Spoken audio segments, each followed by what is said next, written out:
This guy has this video, and it has to be rage bait, but his take on AI art, in quotes, is so funny. Sorry, I just find it hilarious. There's no way it's not rage bait, but we have to break this down. And this is TikTok user Marcus Di Paula, who, according to his bio, it reads, "I used to cover the White House, now I do the news on social media." A lot of people are very angry about AI art, and that's why I want to talk to you today.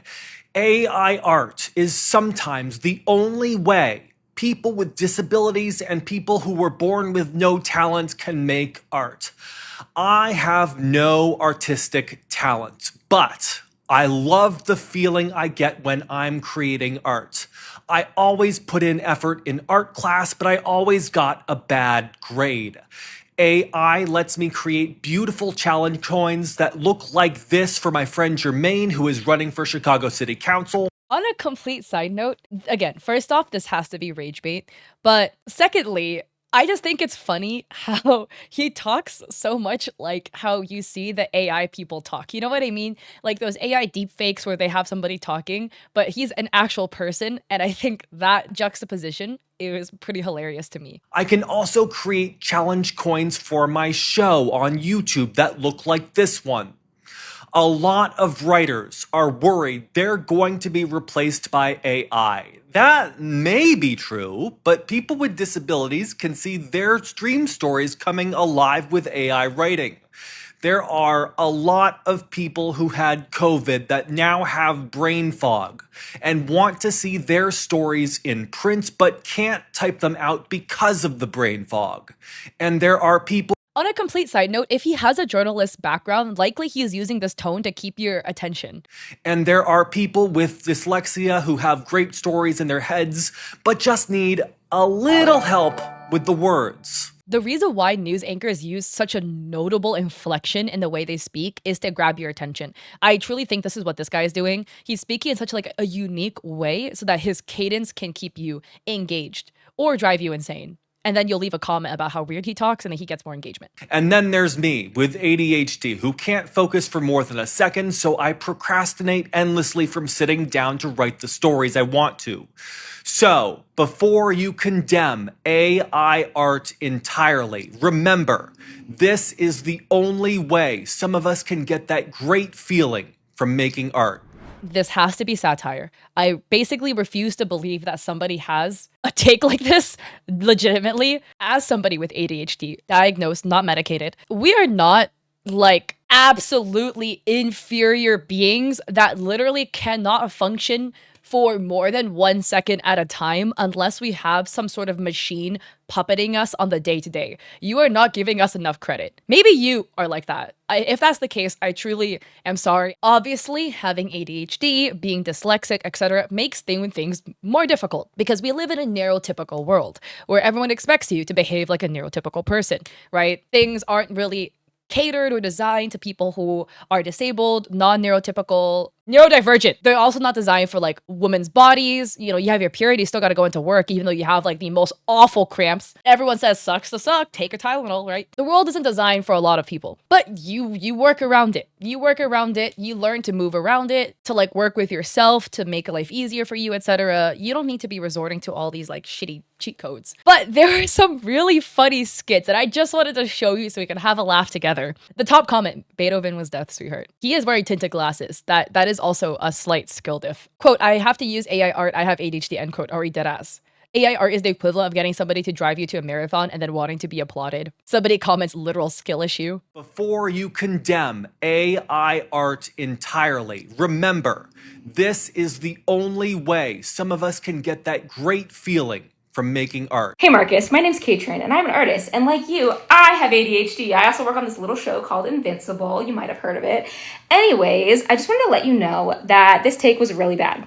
It's a really bad take. It was a really bad take because many artists who work in the entertainment industry, who work in animation, are actually disabled and neurodiverse. Many of us have ADHD, are on the spectrum, have autism, many conditions, and some have. On a complete side note too, yeah, like I feel like there are a lot of neurodivergent people in the creative field. I would even go beyond that to argue that being neurodivergent, I feel like, helps you in the creative field. I feel like it helps you think more creatively, helps you think outside the box, does make it hard for you to follow deadlines, but it do be like that sometimes, But you have some great ideas as somebody who's neurodivergent anyways. That's at least how I feel about myself. I think it makes your life better as a creative. Many conditions, and some have physical disabilities, et cetera, et cetera. So to come on here and say that AI helps disabled artists is actually like really shitty, because right now there are lots of people in big fancy suits in corporations who are trying to find a way to get rid of artists and in fact hurt those disabled artists and to get rid of them altogether so they don't have. That's a complete side thing too, because for a lot of disabled individuals, working freelance creatively, where they can set their own schedule, where they can work from the comfort of their own home, is one of the few ways they can be employed, because a standard physical job, like, it doesn't work for them due to the working environments not being conducive to their needs. So yeah, this is a very valid point. Get rid of them altogether so they don't have to pay us. So to come on here and say, hey, AI art is great because it helps disabled people, it's actually quite the opposite. If they could not pay us at all, they would. They would not pay us. They would get rid of us whole cloth. Shows and movies and TV shows that you love, if they could not hire people at all to make them, they would. They would do that. And so for advocating for this, you are advocating for the end of our livelihoods. You are also advocating for the continuous theft of us, because these data sets are trained off of artists, and many artists are being stolen from. Yeah, speaking of the data sets, here's one of them. This is the Midjourney dataset as filed on November 29, 2023.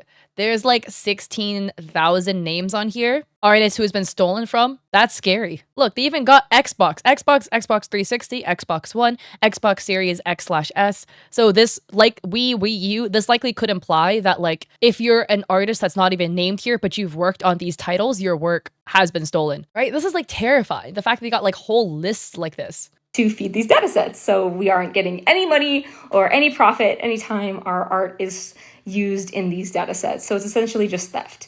You can sit here and say that it helps you and it's great and generative AI is the great equalizer, or you could stop using it and you could go to a figure drawing class and actually put the time and hours into learning. Because as a great man once said, I didn't come out the pussy drawing Mozart. Many of us put thousands and thousands of hours into learning how to draw, just like how you have to learn a language or how you learn math. People aren't born talented when it comes to drawing. You have to learn how to draw. And I'm 36 years old and I have spent more than half my life learning how to draw.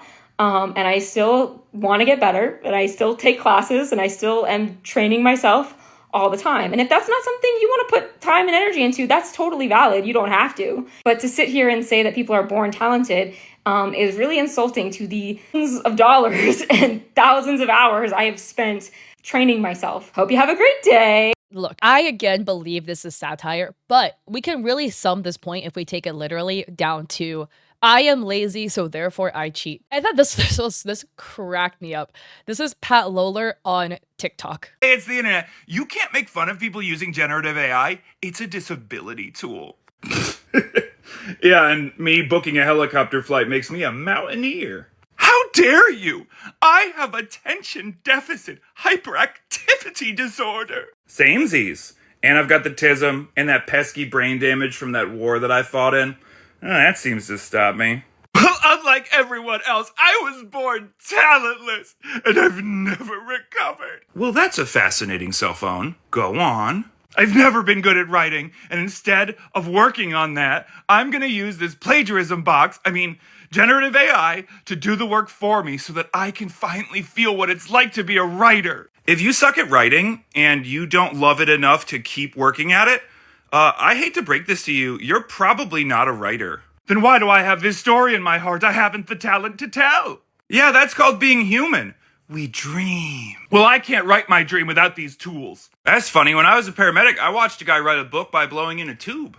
Well, isn't he lucky to be born with talent? On a complete side note, the people who say I didn't have talent, oh god, these guys drive me insane. Do you think Picasso came out of the womb holding a paintbrush and dropped his first banger piece 2 days after breathing in, like, oxygen? Don't think that's how it went down. You know ghostwriters exist, right? Like, if this book really needs to happen, you could make it happen. No, it has to be the AI. So it has to be done by a guessing machine that's just trying to figure out the next word in the sequence that at no point in its entire creation will ever have the ingenuity of a human taking two half-remembered ideas and mashing them together, or ripping out their own soul and spreading it across the page accidentally, the way that J.R.R. Tolkien put World War I all over his Hobbit books, even though he vehemently defends that he did not, in fact, put World War I all over his Hobbit books. And in that process, using millions of gallons of water and destroying our natural ecosystem because you don't feel like learning how to do the thing that you pretend that you love. That's the one! I deserve to have a book be written and able to sell. Oh, right, because you see the entire world as commodities that you're owed. You know a lot of writers don't make any money, right? What? No, that's impossible.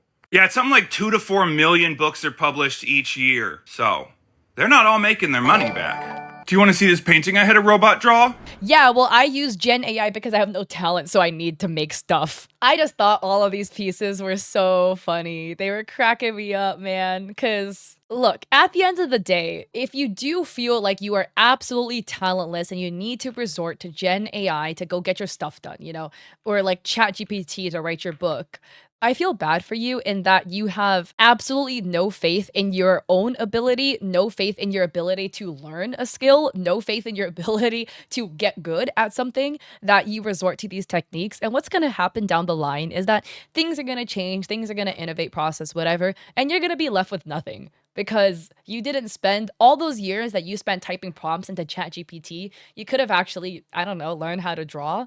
And down the line, Gen AI is going to change, whatever. Probably not going to ever become obsolete, unfortunately.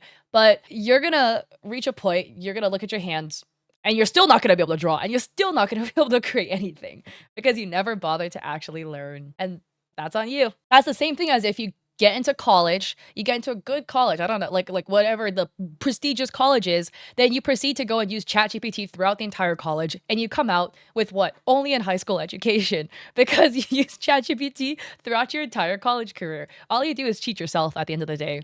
What are your thoughts on Marcus's video? Do you think it is satire? Do you think this is his genuine take and he's being very unironic and literal with what he's saying?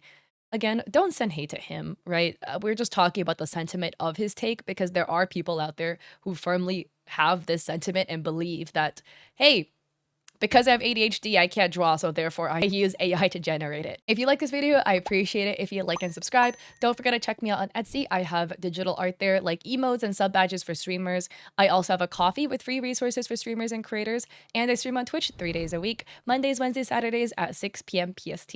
So I hope to catch you guys there or in another video. Peace.